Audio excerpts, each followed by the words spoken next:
this episode, IRAs. And if you're not familiar with us, at NoBS Wealth, also Black Mammoth, we talk about money a lot. We get real with it. No BS does mean no bullshit, so we're going to be very transparent.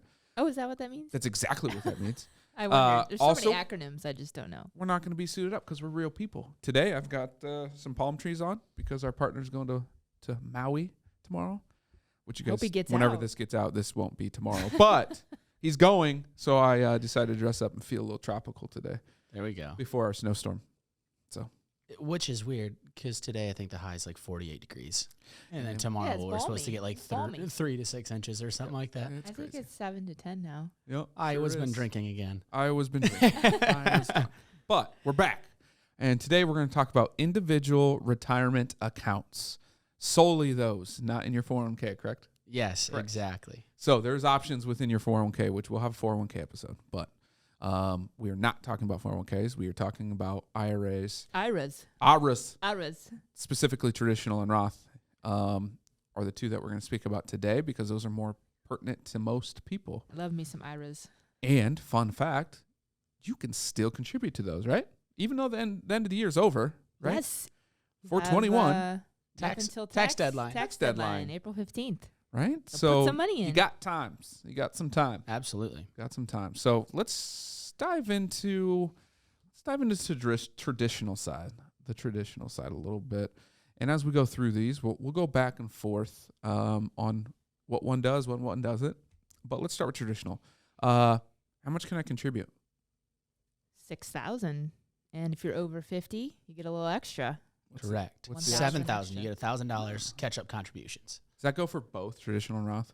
Yes. Absolutely, because it's a IRA. Exactly. So these numbers, those 6,000, 7,000, those are interchangeable for Roth and traditional, like he said. And those actually have not moved up from 2021. Occasionally, you'll see those numbers move up by 500, a couple, whatever it might be. Yeah, For they the just said, last couple years, it's stayed the same at 6,000, what's up with 7,000. that? What's up with that? It's not keep- not- That's a bigger question the than the government, podcast. 'cause Not I- keeping pace with inflation, I'll tell you that. Let's not dive into Just a inflation. little bit more. Raise that That's- limit. Raise that limit. That's a different show, and I need drinks if we're going to talk about inflation. Amen. Wait, there is no inflation, but there isn't. Never mind. Okay, so let's go down it. How can you contribute to a traditional? So traditionals, you have to have an earned income. And earned income, does that mean like, hey, we bet all the time? Does that mean like you just I won bet off of you? I can use that? Is that earned income? Nope, it's a Oh. taxable dollar, Shucks. taxable income. Shucks. So it probably has to be on some one of those W-2s. But now I'm going to forms. start telling people, hey, Stoy wants some money off me. You Right. should probably tax him. I didn't, IRS. Don't do that. Don't come at me. So it has to be taxable income. Yes. People hear this all the time. There's income limits. Is there income limits on the traditional side? There's not. There is not. Okay. Is there on the Roth side? Yes, Yes. there is. And since we're right at the beginning of 2022, those numbers have gone up. So single person income went up from $140,000 to $144,000. That's the income limit. Obviously, it starts to tier off after that. Joint income went from $208,000 to $214,000. And the importance of him giving you both numbers is one's for 21 tax season, one's for 22 tax season. Correct. Tax seasons, they're different. Yes. I get in trouble with that all the time. right, because you can be contributing to both. Yes. Right now, you 2021 literally can put and in your 2022. all 6,000, whatever you want to put in right now. You could do that as we speak. Absolutely. Awesome. All right. When you think of an investment in these, what do you think of? What can we do inside of these? All kinds of fun things. What's the traditional thing? Mutual Mutual. funds, Mutual. ETFs, Mutual funds. bond funds. Stocks. Don't sound stocks. so excited. I mean, They're fun. they're Come fun. on, come They're on. fun if you build it out yourself and you I- give yourself that luxury. But most of the time, people just stick to that traditional method like you talked about. Let's just invest in this mutual fund or this index fund that matches, the S&P. I just want to hit the market. I just want to follow the market. And Well, the good They thing don't get is they're creative. investing, though. That's Absolutely. like Yes. number one thing. Get is in. like Get in the game. Get Yes. in the game. Get in the damn game, and we'll start there. is there other ways or other things you can invest in inside an IRA, specifically a traditional or Roth? Anybody? Are you talking the alternative ways that we? Yeah, I was trying to figure out where you're going. We simply do. Absolutely, that's where I'm going. Okay. So you're looking at the self-directed, so we can get What? into self-directed. Louder IRAs. for those in the back. Self-directed. Self-directed. Okay, so what the hell is that? SD. What is that? It's a special one. So it's a special one where, especially how we structure them, an LLC owns that IRA. So now it opens up that LLC technically owns your investments, or that IRA. IRA owns your LLC. Yes. LLC Sorry, I was backwards. Invests. Yes. And the LLC can invest in anything from commodities, arts and antiquities, collectibles, real estate. I'll save that one as a big one because that's a very, very large part of the financial industry that everybody talks about as being a great investment, but they don't give you the opportunities to invest in it. Crypto. Crypto's a hot topic. Digital assets. That can happen. Yeah. Collectibles, it's a little iffy. Let's not get into arts, collectibles, and life insurance. There's some rules. There's a lot of rules in self-directed, another episode. But there is the option to go self-directed and have it in hard assets, i.e. this building, this beautiful building that doesn't have any shares available, but Trinity has shares available in other properties. Again, find out who Trinity is. Come talk to us. So that's another route, right? We can do really cool things with your IRA accounts that are above and beyond your stock market, right? Yes. The biggest thing, though, is you need an LLC. That's how we operate it, Yeah. right? Because we'll manage the LLC and make sure the Correct. IRS doesn't come knocking. Because the biggest thing is to make sure the IRS deems these to not be self-indulgent. So that's how we set them up. Otherwise, you can go out there and set them up yourself and run it through custodians, but not your normal custodians. Mm-hmm. So, again, self-directed, another topic. However, an opportunity. Absolutely. That you might not have thought of. And you mentioned, so when Stoy says hard assets, if you guys are out there thinking and looking through maybe an asset category, those would be tangible assets is probably a more common term that you're going to see than hard assets. So just to clarify that with you guys, tangible assets and hard assets, from what he was talking about, are very interchangeable. Can I touch it? Can I walk in it? Exactly. That type of stuff. All right. Exactly. So Is the building shiny? is it shiny? This one's not. The new one is. Not. It This one's is. a little needs washed. So we talked about investments. Obviously, really Indian under the sun. The importance isn't specifically the investment itself. The importance is why and how you're using either your traditional, your Roth, or both to go towards your plan, right? So why don't you guys tell me the benefits of each? So what are the benefits of doing a traditional? Well, if you think about your paycheck and you're getting paycheck every 2 weeks or every once a month, you can do pre-tax. So whatever you're putting into your paycheck, you can then put into your, I just went into 401k. Yeah. That's my bad. Yeah, you sure simply Sorry. did. So cut that out. But similarly along those lines, it's tax deductible contributions in that traditional. So what that means is you can lower your taxable income amount working with your CPA by contributing to that traditional IRA. Because on traditional, we get the tax up front, the tax deduction up front. Correct. Also known as pre-tax, Pre-tax. right? Correct. That is all up front. Pre-tax, upfront deductions, that is the traditional route. Yep. Right? But what does that mean later, though, when, we do have to go retire or we reach that required minimum age? What happens? Taxes have to come out Exactly. So taxes come out later, right? later. Correct.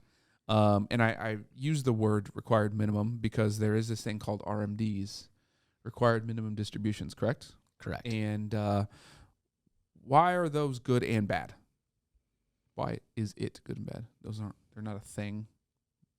Why is that rule good and bad? I mean, I think a good reason is it gives a person another pot of money, another source of income that's coming into their account. Bad-wise, that person might not need that money. Right. But you got to Absolutely. take it out. But you're required You're required to take the minimum distribution out. of that damn account, and you might not need to. Can't hold on Exactly. to it. You can't hold on to it. Right? And if you don't, you will be penalized. Oh, absolutely. Taxed and penalized and whatever other ways you can get in trouble with it, right? Yes, absolutely. So, just like you said, we're talking about the traditional side there when we're speaking of those required minimum distributions, those required minimums. That's on the traditional side. Recently, that number went up from 70.5 to 72. So age 72 is when those distributions need to start coming out. Now, it'll probably be at 72 for a while. They haven't raised it. I mean, 70.5, that was been there for a long, long time. Ever. I don't even know when the last time it changed because we probably were really tiny. So, 72. It's probably going to stay for a little while. Yep. Now, Roth-wise, though, is there any benefits on the front end for contributing to the Roth? So it's not it's not tax deductible contributions. But the thing is with Roth, if you expect your tax bracket to increase, paying those taxes now definitely could be a benefit and could help lower that tax liability later on. Yeah, and that would be a post-tax contribution. Correct. Right? Yeah. We're really educating today. Absolutely. Pre and post. Post or after. They call it post or after tax. Those run hand in hand, right? Yes. So that means if I'm not paying taxes on the front end, when I go to withdraw it in retirement, I get it tax-free? Yes. Oh, Tax-free withdrawals. Paying taxes on the front end. Yep. Tax-free Correct. withdrawals upon retirement. Which is a nice thing to have, potentially. A different bucket to have. Well, when it's growing tax-free and you don't have to worry about taxes on it, absolutely, right? So those retirement numbers, in case you guys are wondering and we're trying to be as educational as possible, we talked about those required minimum distribution numbers. 59.5 is that early retirement age. That's where you can do a lot more things without penalty and non-taxed, or basically without penalty is the biggest reason with that. At that 59.5, that's that number. Correct. That number hasn't moved in ever. Yeah. So if I'm not 59.5 and I have a traditional, obviously I'm getting taxed and penalized, right? Correct. So my tax bracket plus 10% penalty. Yep. If I have a Roth and I'm before 59.5, this is kind of where it gets a little more complex, right? There's a lot of more options. Yep. Depends on how and what I'm pulling money for. But if I'm just pulling it just to pull it, am I taxed? The answer on that depends. is that depends. Oh, really? Which money you're taking out. Right? So your contributions that you made. So all my capital that I put in. Yes. All correct. those dollars. Right? All those dollars that you put in. Hard-earned dollars. Is taxed but not penalized. So it's taxed at your ordinary income rate, your income tax rate at that time, but it is not penalized with that 10% penalty. So I can't take my capital out at any point tax-free. Within your Roth? No. No? Contributions. Your contributions would still be taxed. Not fully. They're still taxed. Not fully. It's not fully taxed, but it's still taxed. Not fully taxed. There's some details in Complicated. there. You will always be taxed on your capital gains, though, inside your Roth. Yes. Okay. What else? What else can you do with the Challenging Roth? us today. Right? So with Roth, there's a little bit more flexibilities about why you're pulling that money out, and proper medical reasons, health, first-time home buyers, different aspects with that. So with Roth, it's a little bit more flexible upon those early distributions or those early pulls from that account. Traditional, it gets a little bit hairier and a little bit more tricky, but there are still some ways where you can get around the penalty portion within the traditional account. All right. So what are this is where this is one of the bigger benefits between Roth and traditional. Roth, tax-free later, but the ways we can ways we can withdraw money. So what are some? Loans. Basically loaning yourself money from that own Roth IRA. You can't loan yourself. Be your own banker is the, I guess, the better term for myself that I'm talking about. Put it in an account and basically pay that amount back into your Roth. So loan it to yourself, but make sure that you're paying it back. being your own banker. Huh? Within your Roth. So you pull that amount, $10,000. I'm making this into a loan, a interest-free loan, technically, because I'm paying it back into my Roth. That's money that I need now, but I'm always going to put it back into my Roth. Let's go with simple ideas. Okay. Not complex things that could blow up your Roth relatively easy. It could, there. but I'm talking about what? Let's start with normal ones like medical expenses. Right. How about one of those? I mean, I mentioned that previously. Yes. So so you got your home. Your home. So buying your first home. Your first home, right? You got medical expenses. Yep. Disability. Disability. I get permanently disabled. I believe there's one for adoption. There is. What about child? What about college education, or technically higher education, but college education? What can we do there? Put your kid to work. Elaborate. Well, I mean, you could do a Roth for your child if. How can you use them. your Roth? Use your Roth. Yeah, your own Roth. For your child's education. How does that work? So you can start a Roth in your child's name. Nope. Your Roth. How can you use your Roth for your child's education? I mean, that's the way I'm thinking of it. But you can pull your contributional amounts and pay your child's education with those contributions within that tax-free or not fully taxable income, just like you were talking about. Correct. You can avoid that 10% penalty by going through and paying for college. Yes. Which includes all the expenses that come with like tuition and books and room and those other fees that end up on the account. Correct? Qualified education expenses is what they like to say. Okay. I think this just highlights a point that a lot of these, the Roth, the traditional, have all these different sets of rules that there's a lot to know. Absolutely. And not everybody's going to know them. And I think it highlights just even in like an individual out there retail person. That's why it makes sense to talk to people. I mean, we're having a debate about what you can and can't do, right? Because some of it gets so small, like into these nitty-gritty details, tax details, things like that, that it makes sense to make sure you talk with somebody about it. It's an important part of that because there's just so much to know about each one of these and what you can and can't do. Yes. And with those complexities comes, you don't want to make a mistake overall, right? And so there's our philosophy when it comes down to your traditional Roth is, hey, you know you're going to put into your retirement, right? We know we're going to put in $6,000, whatever it is.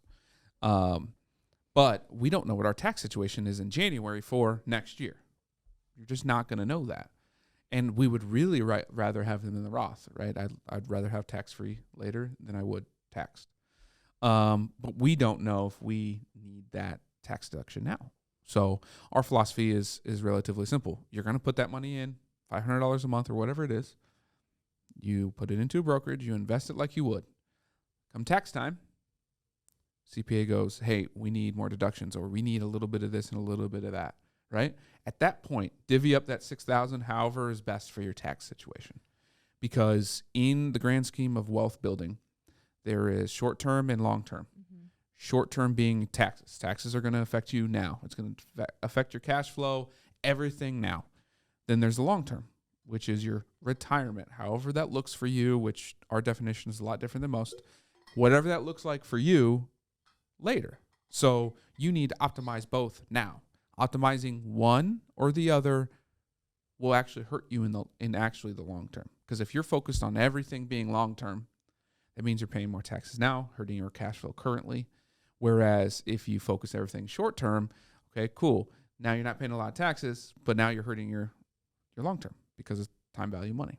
So to optimize those, one, get a CPA. Two, make sure those contributions are being invested throughout the year, and then make that decision when it's tax time. Yeah, I think it's a balancing act. Like each year could be different. Your income levels could be different. So you're balancing what you need now versus later every year. Absolutely. And fun fact, financial plans change all the time. Right. There's no set it and forget it for that. And I think that's something people forget is like, we're going to give you this plan and here it is for the rest of your life. Like, good luck. Yeah, but life changes, things change. Like a pandemic, or right? That's still continuing on. Doesn't happen in a vacuum, right? But you did like make a good point that we haven't emphasized. That $6,000 contribution, that's combined. That's not saying I can put $6,000 in this account and put $6,000. You know, I can put $6,000 in my Roth, or I can put $6,000 in my traditional, or some combination of both. But it's not $12,000, 6 and 6. It's a combination of that. Come on. I know, IRS. Why not? Come on, give me the 12. We would love it. We would love it. Yeah, I just want the 12. I'm gonna start boycott. Exactly. What are you gonna do? Good luck. Thanks. Okay? Yeah. However, if you are thinking about this, and a lot of people are just getting started, just get started. Right. 10, 20, 30, 40, 50, whatever the dollar amount is, you need to get started for whatever that future may lay, and then get a professional to help you to decide, one, which account, two, what investments go into it, to build a bigger plan for you. If you are those persons and you're like, well, I can max out that 6 pretty easily, then that's what your 401k is for, right? Again, another topic. However, max out your IRAs, get your match on your 401ks, and then if there's left over, you can still put more in to your 401k, because those buckets are different. Right. They are not combined. The 19.5, or I think it went up to 20, but the 19.5 for 401k and your 6 for your IRA, you can actually do both. So a little fun reminder there as well.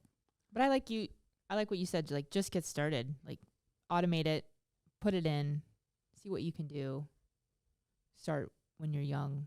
I think it makes a huge difference. You're looking something up. Yeah. Well, it's something that I had in my notes from when we did this before, and then now. Cut that out. They don't know this. But something that we haven't mentioned right now, and we talk about it all the time, is there a waiting period within those Roths, maybe like a couple of years or so, before those withdrawals can be penalty free? Yeah, I think it's like a number, like a $5. Yeah, pretty sure it's 5 years. Yes. So making sure that we know those numbers, and again, we talked about it. We mentioned it, saying work with your planner. Your planner is going to know those things, so talk with them. If you don't have a planner, go find one. BlackMammoth.com. We're always going to plug that. We're on TikTok, Instagram, Facebook, LinkedIn, Twitter. Where else is out there? I don't even know. Everything. Sometimes we snap, but that's from our personal stuff. YouTube. But we're still YouTube. Obviously, whatever you need to do, get a hold of us. We'll help you. We don't have minimums. We don't care if you have $0. You're worth negative $1 million. You're worth 16 billion or trillion. Don't matter to us. We're going to work with you because it's important to build your wealth. As you're listening to this, you can do it personally for yourself too. Go to E-Trade or whatever those are out there. Vanguard's a really good one, and just get started. Right. Set up the account. Get your account started, specifically if it's a Roth, because you do have that 5-year window. Put in $50 and just get it started. Then start to figure those things out as you go. Any final leaving thoughts that you guys want? What want? about the spouse? Did we talk about that? Oh yeah, it's a good one. That's a big one. I think That's a good one. I think we missed that. And I think it's important. Situation goes, one spouse works, one doesn't. That happens a lot, right? Right. So can I, being the non-working spouse, have a contribution into my traditional Roth if my spouse is working? Can you? Can I? I'm not working. Can I have a Roth or a traditional and put money into it? You don't have a taxable income. I don't, but my spouse does. My spouse does. So jointly with that joint amount, yes. Correct. As long as we're married, filing together. And that's the point I was trying to hit at. I can use her income, essentially, for my own Roth contribution. That's the point I was trying to hammer home, was don't jointly. Hammer home tax stuff. It's not our job. But we need the people to be educated that it's a joint income. So one income earner can be a joint income household. And I think it's important if that non-working spouse, that language, they that they do have something that they're contributing to. I think it's important. Yeah, we see it often. I've seen it a couple times that a couple clients went and got divorces because they were non-working, and the working did everything, took everything, and when it leads to a divorce, then there's nothing. And now in the divorce, they're fighting for half of everything anyway, right? And it's usually that non-working spouse that feels like I'm not started on any of my retirement, and I'm feeling really, really, really behind. And the truth is probably, but there's ways to fix it and ways to catch up, regardless if you're working or not, right? However, you cannot put in more than you've earned. Doesn't matter if it's joint or not, right? Correct. If I made $5,000, I cannot put in $6,000 because, well, how the hell would you get that other? Where did the $1,000 come from? Side hustle. IRS is going. So you only showed you made 5, and you put in what happened? 6. Are those winnings? Drug deals? Although they want you to recognize selling drugs, so might as well. that is we can that's talk just about a funny that. one. That is a funny one where the IRS has in their code illegal stolen property or illegal sales of drugs need to be filed on your taxes. Oh, basically. Absolutely. Let me just go put that on my Schedule C. Yeah, I sold about $2 million. That's whatever. What? Just pure meth, cocaine. It's fine. Yeah. It's fine, guys. But any final notes that you wanted our audience to know and listen or prepare for as we get into the tax season? I just think it's knowing about the 2 different options that you have. If you have a spouse, talk with them about what you're doing, where you're saving, and always talk to a professional. We talked about those nitty-gritty details that are hard to find sometimes, so make sure you talk with somebody, a CPA or a planner, and get with them and really dive down into those details that fit your plan. My one tidbit of advice would be get your info to your CPA, your tax professional, your planner, whoever it might be, as soon as possible. Because like we said, there is a deadline for these contributions, and pushing that deadline doesn't leave you with a great option maybe in the end. So get it to them as soon as possible. And just get them open. Get started. Do it yourself. Talk to a planner for 2 reasons. One, just get it open, right? Put $50 in. Start doing something for your future for yourself.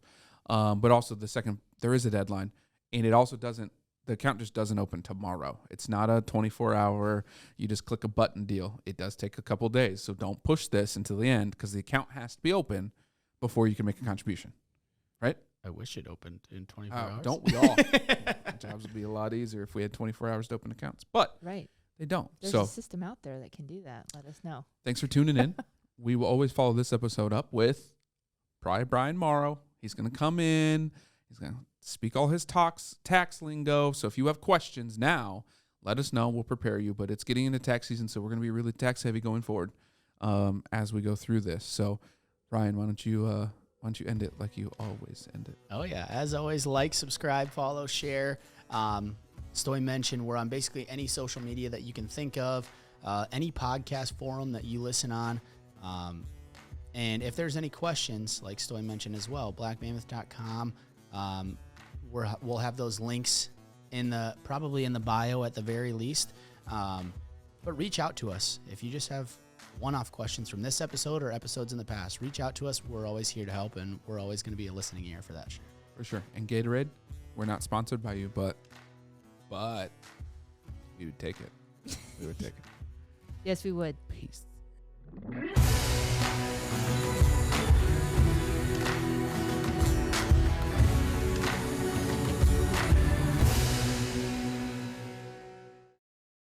The preceding program was sponsored by Black Mammoth. Any awards, rankings, or recognition by unaffiliated third parties or publications are in no way indicative of the advisor's future performance or any individual client's investment success. No award, ranking, or recognition should be construed as a current or past endorsement of Black Mammoth. Information regarding specific awards, rankings, or recognitions is available on the Black Mammoth website, www.blackmammoth.com. All investment strategies have the potential for profit or loss. investment strategies such as asset allocation, diversification, or rebalancing do not assure or guarantee better performance and cannot eliminate the risk of investment losses. There are no guarantees that a portfolio employing these or any other strategy will outperform a portfolio that does not engage in such strategies. This broadcast should not be construed by any client or prospective client as a solicitation to affect or attempt to affect transactions and securities or the rendering of personalized investment advice due to various factors, including changing market conditions. The information discussed in this broadcast may no longer be reflective of current positions or recommendations. While information presented is believed to be factual and up-to-date, Black Mammoth do not guarantee its accuracy, and it should not be regarded as a complete analysis of the subjects discussed. The tax and estate planning information discussed is general in nature and is provided for informational purposes only and should not be construed as legal or tax advice. Listeners should consult an attorney or tax professional regarding their specific legal or tax situation. Past performance is not indicative of future results.